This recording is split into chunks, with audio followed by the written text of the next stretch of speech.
Here we are, another weekend. Still decent weather. I really can't complain. I mean, for February, we actually had like a 50-something degree day, and get down.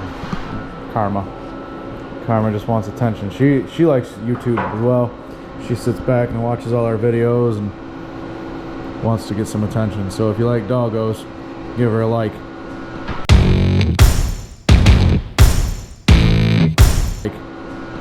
Anyhow, so we had a pretty decent week weather-wise. Went out to dinner last night with one of our sponsors, so that was pretty fun. Aquatech Water Conditioning. So we're gonna do something again with them this year. They'll be on the car again. Just really enjoy that couple that owns that place and really enjoy that business. We actually use them every couple of months around here for some water softener, salt, and things like that. So good company. It was a good time. So we got another dinner tonight with another sponsor. That should be fun. And we're gonna try to make some progress this weekend, just like we did last weekend. Hopefully it's just as good of a weekend. So I wanted to show you guys a couple things that I'm doing. Brandon's working on some of the deck stuff still, which is that's what we're going to be probably doing for the next month or so. Not so much just the deck, but the body stuff. So he got another panel made, got that all riveted in. That panel you've seen on the table is going over there, that triangle hole, and then we'll keep progressing on. So Dad's back there doing some machine shop stuff now. We got a couple of bars that they attach from this tab to this tab, and in Gregory fashion, we wanted a fancy bar. So the bars that we could get in this size for the fancy bars, these here, the scalloped ones, they don't come in with the size of heim that we needed for back there. So Dad's back there making up basically a little shoulder bolt that'll bolt everything in and be able to make it do what we want it to do. So I'm working on the oil pump. I wanted to show you guys this because I know we've talked about it in the car before and kind of how it works and what it does and things like that, but I just wanted to show you some of the extra bolt-on stuff that needs to be done when you buy all this stuff to make it work. So this is the new pump, brand new Barnes. It's a 5-stage pump, meaning that it's got 5 separate stages within the pump that do different things. So your first stages are your scavenge stages. These are coming out of the motor. So basically within here, there's a little gear set that message, kind of like a screw drive air compressor or like a supercharger, kind of similar to that. But anyhow, so this is one of your stages that pulls oil out of the motor. This is another stage that pulls oil out of the motor. This is another stage that pulls oil out of the motor. And this is another stage that pulls oil out of the motor.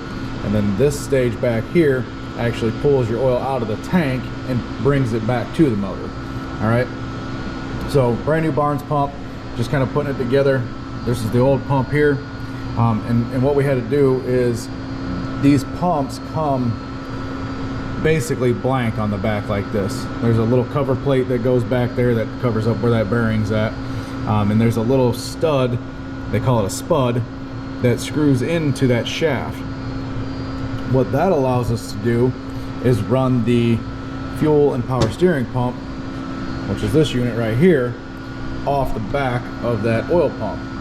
So what we had to do on this one is take this bracketry off of the old pump and put it onto this one. So you basically, the new pump comes with that little cover plate over where that bearing and everything's at. You take that off, and then in the back of the pump, you put your little spud, what they call a spud, which is a hex drive deal. That way this mating part goes into that part, and that's what rotates this pump. And then you put on the adapter plate, which is this black piece right here, that bolts onto the pump, and then the adapter plate for this pump bolts onto that. So once all that is together, then you can marry the two pumps together, just like so. That slips in there, rotates a little bit, these screws hold it all together, and then there's your whole dry sump oil pump system, right? And then this pump here, this stage of this pump is for your power steering. So you actually suck power steering out of the reservoir. This pump pressurizes it, it comes out, it goes up to the rack like I was showing you last week, puts pressure in the rack to do all that stuff. and then when it comes out of the rack, it goes back up into the reservoir for this pump to start the cycle all over again. And then this section here pulls fuel from the fuel cell, pressurizes it, sends it out, sends it up to the motor, it runs to the carburetor. Any extra fuel that's not needed goes back to the fuel cell with a return line. So that's kind of how the whole oil pump and fuel pump and power steering pump system work. That's how they bolt together. I just thought it'd be kind of a cool opportunity sitting on the bench. We don't really have it out of the car very often, just to be able to show you guys exactly what's entailed. You know, you buy all this stuff and we get it all in the car, and sometimes we show you once we have everything together, like, oh hey, this is how this works, right?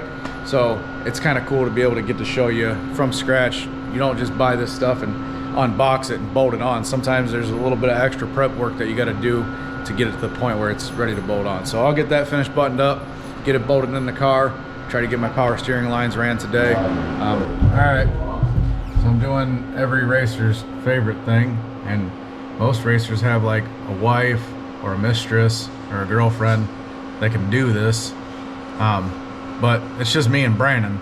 I guess he's kind of like my mistress in a weird way, like an incest way.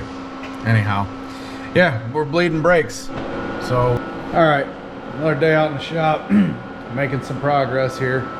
A lot of the progress that's going to be made is not real visible. It doesn't look like a lot's getting done, but plumbing and things like that, making intricate little panels and intricate little things, those take a lot of time and they make a lot of progress, but they just don't look visible. So I wanted to show you something pretty cool that, you know, it's nice to have multi-talented people in the family, because Dad's a machinist, so if we need little things made or little trinket stuff done, it's nice to have somebody to be able to do that, because you get some kind of one-off custom stuff that nobody else is going to have, and it works really well. I mean, a lot of the stuff, we're not making it just because it looks cool. We're trying to make it look cool, but it's also functional. So for instance, the one thing that we did on this car is, I think we told you a little bit about wanting to go with these smaller support rods for the T-bar. Well, that presented a problem because these holes are for a 1/2 inch bolt. Well, you can't get a 1/2 inch Hyman for that small of a support bar. So we were able to have, Dad was able to take and basically make us a shoulder bolt. So there's a shoulder on the edge of this bolt that fits your hole, and here your 1/2 inch hole, and then he turned the end down to where it's a 3/8 on this side. So that way it fits in your Heim, fits in your hole. There's no slop back and forth or side to side. Everything works out good. So that was just one of the trinket things that Dad was able to do yesterday. The other thing is, we got this fuel cell from Audi. It's a pretty nice cell, and it's actually SFI certified. So the company making it for them, I'm not sure who they are. I have some ideas on it, but I'm not positive who they are. They weren't putting a dipstick in it so you could check your fuel level like all the other fuel cells on the market come with, but it was about, I don't know, $1,000 cheaper than all the other fuel cells on the market. So it made a lot of sense to go with this. Well, one thing that Audi does is he kind of takes them apart once he gets them and puts a bung in there to be able to put a dipstick in it. Problem is, it doesn't come with a dipstick. He just uses a piece of wooden dowel rod like we used to back in the old days. Well, we got a machinist here, and Dad was able to take, and it comes with a cap, so Dad was able to take and turn up a piece of dowel rod, aluminum dowel rod, threaded the end of it, tap the cap that the thing comes with so that dowel rod threads into the end of that cap so it won't come out. And then we're going to send this dowel rod, or this piece of rod, out. It's all turned down. You can kind of see the taper on the end of it that he put, so that way it kind of guides itself into the hole there. We're going to send that thing out, get it anodized, and then once we put fuel in this car, we'll put it in 5-gallon increments, make some marks on that stick, and then we'll take it back to the machine and turn little lines in it, so they'll be contrasting the anodized, and you'll be able to know exactly where your fuel level is. So that's just some of the nice benefits about having a full machine shop and having a dad that's a machinist, is we can get some stuff that otherwise we'd be paying for, or we'd be not have the access to done. Other than that, we're working on a gauge panel today. Brandon's making that. We'll get that in. It's gonna be a little bit different than the standard Schwartz stuff. Oh, it turns out you got to do arts and crafts too. I always thought in school that I didn't really like art class, and I really didn't enjoy doing crafts, but turns out some of the things I learned in school helped me today. So we got this MD3 cockpit windshield deflector, whatever you want to call it, rock guard, and we're gonna make a aluminum panel that kind of holds this thing. And so there's no good way to get this edge perfect, because our panel is going to be white button up against this. So we need this radius to follow perfectly on our panel, and there's no good real way to do that. So I was able to, Brandon had a genius idea this morning. We took a piece of TIG, aluminum TIG rod, and it was able to kind of lay in that radius where we needed it. And I taped the hell out of it and got it in there. And then I taped some more tape over top of it, so that gave me a nice solid edge. Then I needed something in between the cardboard that we have and like wax paper. So I used some file folders. They're kind of almost like a paper, like a, what the hell is the word I'm looking for? Poster board material. And was able to basically tape together and make me a template. So that way I could transfer that template onto this heavier duty cardboard and cut it all out. So now we got this thing fitting to where once we're ready to actually make this out of aluminum, that'll all butt up there nice and tight, and it'll be a good, nice corner. So you got to be kind of a jack of all trades with this race car thing.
All right, so Dad showed you some more machine work. He burned us up these spacers for our bird cages.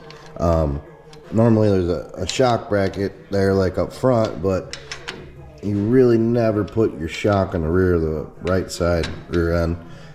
So I just wanted to be able to take it off and just, you know, jam the bushings in there with the bolts and tighten everything up and have that bracket just not on the car. It's just no need for it to be there. No real specific reason. I just didn't see fit for it to be there all the time. If I decide to do it, I got the bracket in the box and I could pull it out and put it on there and try that if I wanted to. But I went ahead, I got my gauge panel finished product. Normally the Schwartz one, it's pretty much just as wide as your gauge panel, and then it turns and comes back like this on both sides, and then you got your switches over here. Well, the problem with that is when you're trying to wire your switches back here, you're in like a cavity, and it can be a pain in the butt wiring it sometimes. So we decided to try to build a straight panel. We're gonna see how that works out with everything. Hopefully it does, but nonetheless, gauge panels in there. BJ got my template made. He showed you that earlier. So next step is to go ahead and make our rock guard and the cover pieces and then wire everything. Brakes are bled up. Outside deck panels are done. So once I get that done, then we'll be done with the cockpit paneling, and all that stuff can be wired and plumbed and all that good stuff. Right now BJ's working on his power steering. Got one of his rack lines ran down here up to the tank. Just kind of over there going through the book, looking at fittings and getting all the part numbers down so we get an order in this week for everything we need to get the power steering pump plumbed, the oil stuff plumbed as far as the return from the tanks and the supply from the tank to the pump, and get the oil filter on this week, get everything coming to get all that stuff done for next weekend, or late throughout the week, whatever ends up shaking out. It doesn't look like a lot, but it's intricate. A lot of this stuff's intricate, and it's just kind of slow, but here pretty soon we'll be able to start slapping big deck panels on there, and it'll be like, oh, it's got a deck on it all of a sudden. Hopefully it goes like that, but never usually does. I got at least one panel to mess up because I mess one up every time. So any word for the end of the video, bud? No, like Brandon said, this stuff, it doesn't look like much, but you can spend a whole day or 2 days doing, all just plumbing stuff. I mean, make 2 or 3 lines, and that's a couple hours worth of work, because you gotta put your fitting on, measure your line, and depending on, the push on stuff is simple. That stuff, you just heat the line up a little bit and push it on. We'll show you when we're doing some of them. I'll show you next week when I'm doing some of the braided lines, because those tend to take a little bit more time. You gotta spin fittings on, and it's not, I'm making it sound like a big deal. It's not really that big of a deal. It's just time consuming. You want to make sure everything's right, because the last thing you want is a line of any sort, whether it's oil or even fuel, especially fuel, but even oil. You don't want that stuff to come apart. You want it to be all right and fitted properly and all that stuff. So big win on the weekend. We did not have any brake lines or fittings leak. We got everything bled up yesterday and no leaks. So pretty happy about that. But no, that gauge panel came out good. I'm pretty excited to get the rest of that stuff done. Start getting the cockpit rolling. I got some news from Butler Built this week that the seat won't be in for a couple more weeks. So that's kind of a bummer. Slows us down a little bit on finalizing the cockpit and getting throttle pedal and stuff like that mounted. But we got plenty of other stuff to keep rolling on. So another good weekend overall. Yep, and another question I wanted to pose to the people of the YouTube world. We need a name for this race car. We've never named one of our race cars, and we've never had a brand new race car. So I think we're gonna come up with a name for her, and I've been debating on what kind of name I want, but I figure we'll throw it out there, see if anybody comes up with some good ideas for car names.